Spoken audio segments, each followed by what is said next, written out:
wake up the world. We're just boys and girls. He can still wake up the world. We're just boys and girls. He can still wake up the world. We're just boys and girls. He can still wake up the world. Welcome back to Wake Up the World. Have you ever read or heard something that was super confusing? Maybe when you're learning something new at school or trying to play a new instrument. Sometimes we experience things in life that just don't make sense. Our story today is about Abraham experiencing something he didn't understand. Let's go check out this news.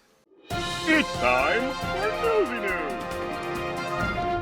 It's time for Newsy News. I'm Stormy Goodfellow, checking in on a developing story. We have a reporter on the field to get us some real information. Let's see if we can get them. Are you there? Can you hear me? I'm here.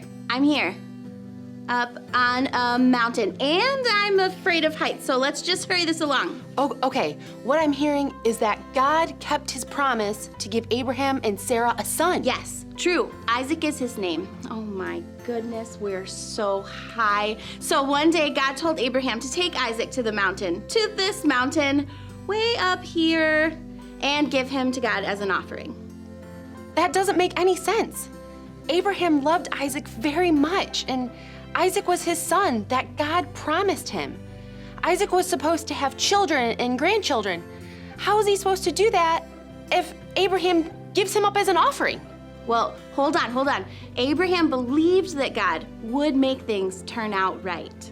He didn't know exactly how God would do it, but Abraham believed that God would keep his promise about his family. So Abraham obeyed. Are you talking about Abraham and Isaac? I was there. Need anything from me? Also, are you good?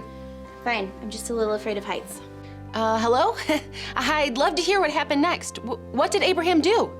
Well, we all walked to the mountain early in the morning. Me, Abraham, little Isaac, and another guy. When we got to the base of this mountain, Abraham and Isaac walked up along.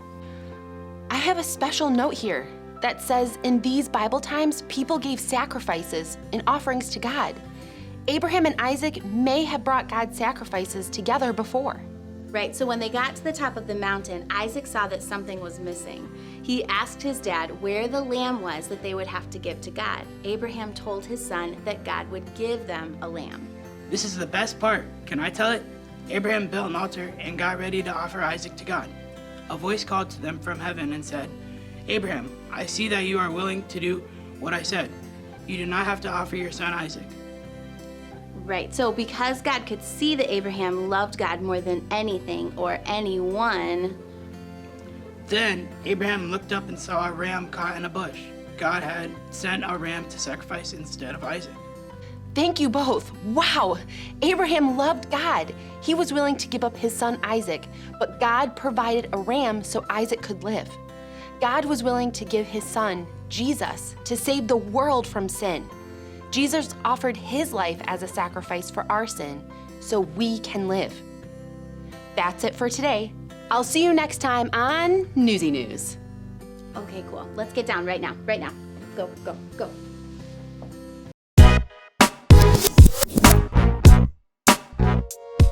Welcome back, friends, to hashtag Bring It All Together. We are gonna bring together our story today. But first, let's talk about a nice, lovey question. Friends, how can we show people that we love them? What do you think? Okay, so I think they're the obvious ones, like giving people hugs and kisses or bringing someone a gift. But then I think there are some of the little less obvious ones, like really listening to people when they talk and really appreciating them for them and who they are. Those are all really good examples. And I think we see that in the Abraham story this week, that he loved God more than anything or anyone else because he believed God's promises to him. And this week we see him demonstrate that through being willing to offer his own son Isaac as a sacrifice back to God. But he had faith that God was good and that he would honor his promise and remember his promise to Abraham. All right, so just like we saw with Abraham, how can we show God that we love him more than anyone or anything else? Well, I think it's kind of similar to some of the ways that we talked about showing other people love too. Like we give our time and we spend time listening and learning about him, and really it's kind of sometimes just sacrificing things that we'd rather be doing or things that seem more fun in the moment to really just spend time with him.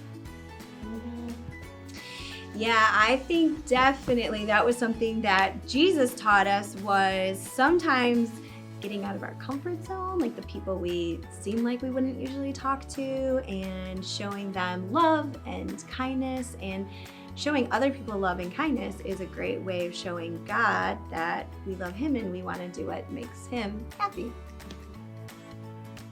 Yeah, I also think in our choices that we make, so we get to make choices every day. What are we gonna spend our time doing? Who are we going to talk to and love and things like that? And so when we think about what would please God when we make those decisions, we're keeping him first in our day and wanting to obey him and please him with what we're doing. Yeah, so we can do that too. We can love God really, really big like Abraham did. He still had faith even though stuff didn't make sense around him and what he was being asked to do didn't make sense. He continued to have faith and to trust God and know him more. And we can do that too. For sure. We did it. We brought it all together. I'm so glad God is in control of everything, aren't you? Don't just sit there. Go wake up the world.